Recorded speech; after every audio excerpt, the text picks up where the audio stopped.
Hello, students. What I wanted to do here is just talk a little bit about at least the first half of Things Fall Apart. Because we were snowed out on Thursday, we didn't get to really talk about the second half of the book.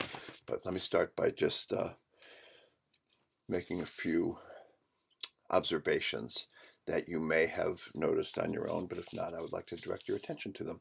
So first is the notion of intertextuality.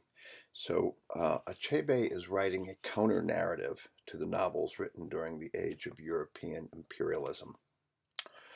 Because he is a beneficiary of European-influenced education, he knows well the Western canon. So it is interesting that this narrator is talking about Igbo culture and is often using Igbo proverbs and uses some Igbo vocabulary items. But the narrator also clearly has been greatly influenced by Western education. We get some echoes of English literature when describing Okonkwo's fear lest he should be found to resemble his father. The narrator uses a European idiom talking of the forces of nature, malevolent, red in tooth and claw. That's on page 13. And that echoes Alfred Lord Tennyson's 19th century poem, In Memoriam, AHH. So just the very phrase red in tooth and claw is not a random expression about nature. We get echoes of the Bible.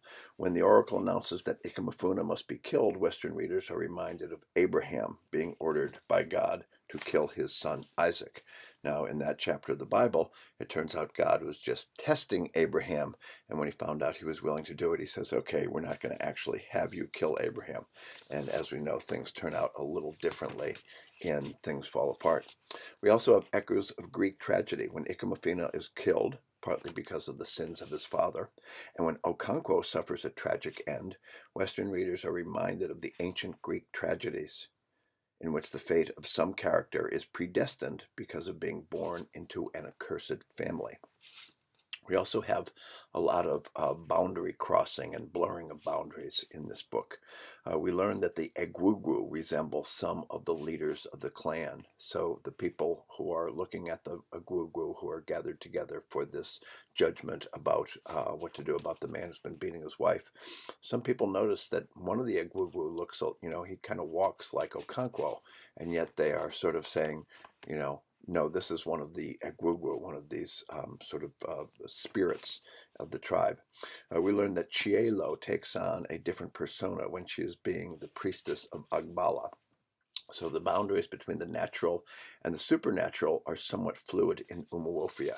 And some of these things might strike you as rather weird, but think about in our own culture when a judge is presiding in court, they put on their robes. In Britain, they put on their robes and a wig. When a priest is saying mass, he puts on his vestments. So it is a regular feature of many cultures that when someone is sort of engaged in their special role, that they dress for the role and appear different from the way they would normally appear when they're just being a regular citizen. We've got some inklings of ethical relativism. After learning how the bride price is established in Umuofia, we see Obierica and Okonkwo talking about how all the customs in neighboring villages of Abame and Aninta are upside down. Obierica's eldest brother pronounces, but what is good in one place is bad in another place. And this becomes sort of a central theme of this novel. Achebe seems to be particularly good at, dealing with estrangement. He makes us be the stranger visiting this village of Umuofia.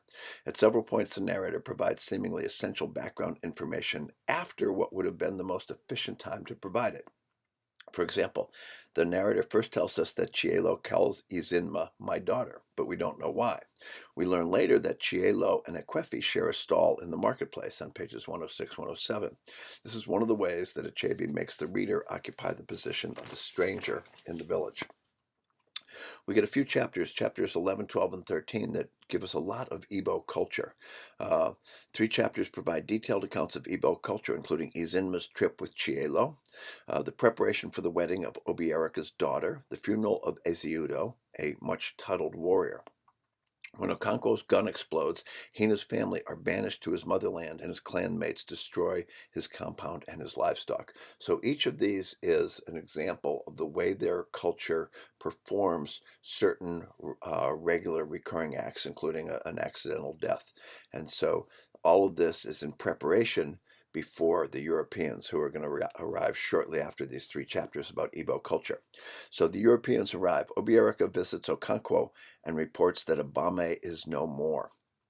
And so he tells the account of basically a genocide of an entire village because the villagers there had killed a white man who had arrived in their village. And so then eventually some more white men, aided by some black men who are not Igbo but are described as being ordinary men, they come back and they kill everybody from that tribe.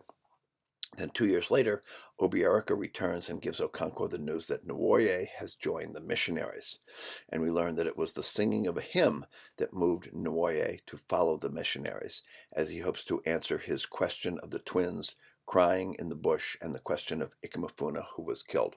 So at this point, we've been well introduced to the culture in Umuofia, and we have started to see some of the consequences of the Europeans arrive, including sort of homicidal consequences of wiping out a whole village, and then the seemingly benign consequence of these missionaries who are intent upon Christianizing these people and leading them out of the darkness of their polytheistic religion.